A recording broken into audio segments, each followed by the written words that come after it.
This is Audible.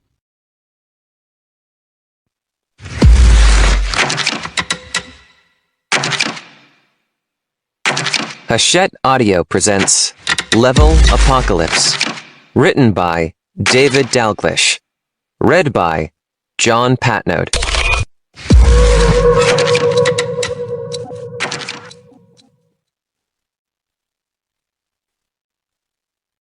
For everyone in the Final Fantasy XIV Aquarium Discord who was there when I needed a new name for a character or place, and also slightly less thanks for distracting me whenever I should have been writing, you know who you are.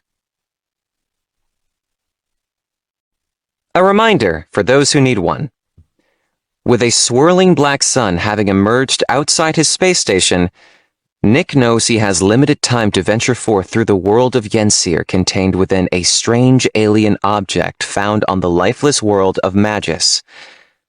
A similar black sun is frozen in the sky within Yensere, and both Nick and his older brother Simon are convinced that the two are linked in some way. And if they can see what emerges from within the black sun inside Yensere, they can adequately prepare for whatever may happen in the real world. There's just one problem. Time itself has been frozen by God-King Vaan, the supposed Conqueror of Time. The black sun is frozen in the sky and will not open so long as Vaan lives, which means Nick has taken up a new quest: slay the God-King and free the world of Yensere.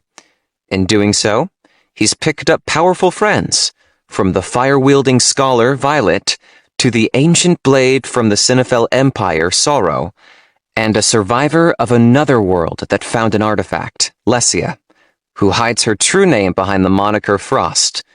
Together, though, they are still not enough to overthrow a god whose level is far higher than theirs, which means they need help. They find it when rescuing a king who already tried once to overthrow Vaan, a man they call Batal the Beast. Batal's strength is beyond human, and he endured tortures that should have killed him, including the flaying of his own skin. But unbeknownst to Nick and the rest, Batal has been aided by Cataloger, the artificial intelligence that has been guiding Nick since he first set foot inside Yensere.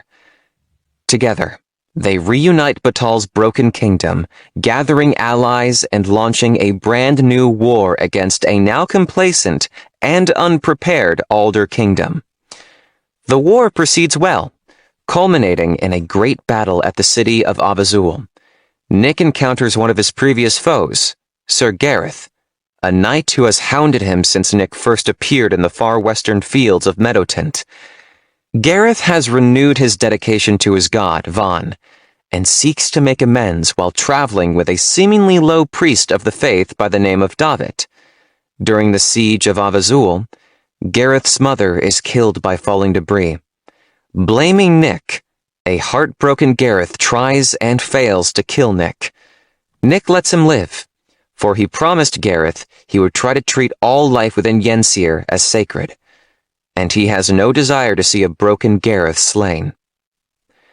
A dejected Gareth flees the city with David, only to discover the priest is actually the first harbinger and most powerful of all of the God-King's servants.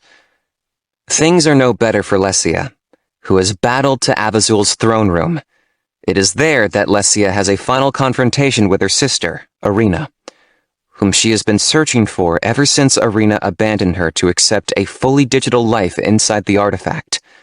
Irina has pledged herself to God-King Vaan, becoming one of his most cherished and powerful harbingers. The two sisters battle, with Lesia accidentally dealing a fatal blow.